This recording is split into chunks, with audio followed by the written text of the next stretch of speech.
Good morning, Mets fans, and happy Friday. Welcome to Driving with Mr. Met. I am Mr. Met, and it's been a couple of days since I've posted anything. As I said, I've been sort of waiting for something to happen in baseball. And yesterday, a couple of things happened, and I'm going to talk about them on today's show.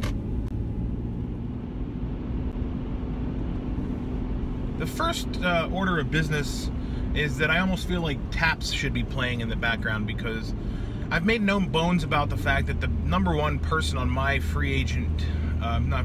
off-season acquisition list was Marlins second baseman Dee Gordon, and as of yesterday, cue taps, that ain't gonna happen. Marlins trade Dee Gordon to the Mariners, who don't even really need a second baseman unless they intend to make Robinson Cano their full-time DH, which perpetuates the rumor surrounding him when he was in New York that he is lazy. But the bottom line is, my guy's gone. No chance for the Mets to get Dee Gordon. That's a bummer. Number two, I guess number 2 and 3, the roadblocks for activity, or at least major activity in the hot stove season. Mr. Ohtani and Mr. Stanton. Ohtani is expected to make a decision this week, so I guess that means today. Or perhaps they're going to go the extended this week and include Saturday and Sunday. I don't know where the kid's going to end up, but it's looking very likely that it's going to be either Seattle or perhaps Texas, or one of those West Coast teams that we've been talking about for the last seemingly 3 weeks, with having no activity surrounding any of those discussions. So that's Ohtani news.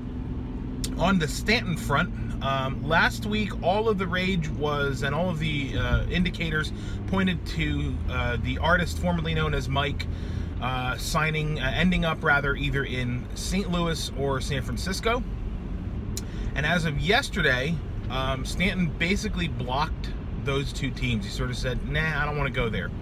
And he opened up the door to some other teams, including the Astros, the Cubs, and the Yankees. So Buster Olney, God bless him, posted a tweet yesterday listing what the Yankees lineup might look like with Giancarlo Stanton in the middle of it. And let's just hope it doesn't happen, because God, I just can't.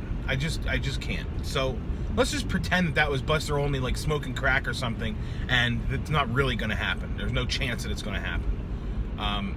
That said, if I get away from fantasy world, it absolutely can happen. The Yankees have the chips. They can put a package together. And oh, by the way, there's a pretty good relationship in Miami's front office with a team in the Bronx. Just saying. It does make a little bit of sense. This is a Mets video, though, so talking a little bit about Mets news as a wrap-up.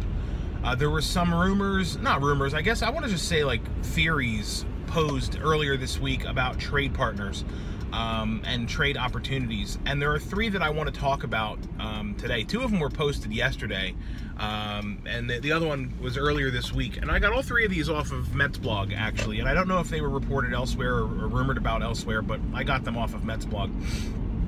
The first of the 3 I think is the most realistic, and it's the Mets finding themselves a trade partner in the Chicago Cubs. And the candidate to be moved from Chicago to New York would be Ian Happ, the strikeout happy / power hitter, very young player, arbitration eligible player, under team control kind of player, who, by the way, plays second base and would be a massive upgrade at second base over any of the options the Mets currently have on the team.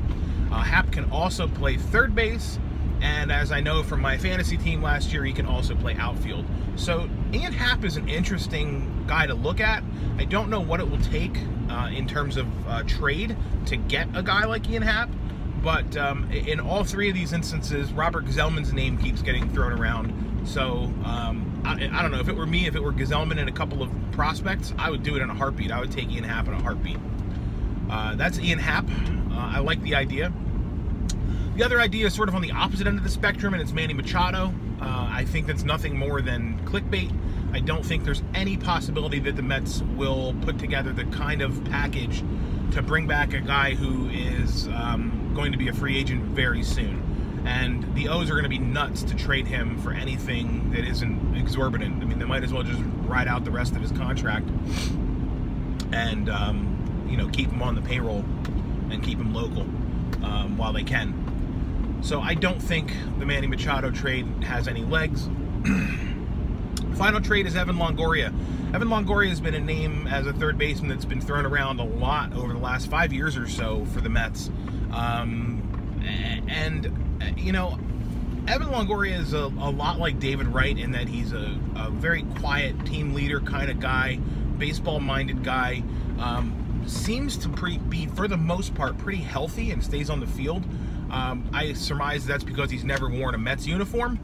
But Evan Longoria has been a name that's been thrown around as a potential guy to pick up to play third base.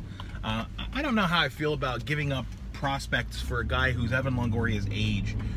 I suspect the Rays would want something pretty decent in return for him. He is sort of their franchise player. He's the face of that team and has been for a number of years. So, I don't know. I think of the 3 trades that were rumored on Mets blog, the Ian Happ / Cubs trade, to me, is the most realistic, the most logical. So I'll be interested to see how that unfolds. I'll, of course, also be keeping a keen eye on the Giancarlo Stanton sweepstakes, and I'll be praying to God and to Allah and to whoever the Kwanzaa God is, and basically everybody, Santa Claus, everybody else and their mom. I'm going to be praying that the Yankees aren't able to work out some sort of a deal with the Marlins. That'll wrap it up for today. I appreciate your watching the video. I thank you, as always. Excuse me. If you are not following me on Twitter, you can do so at Mr_Met. And as always, let's go Mets.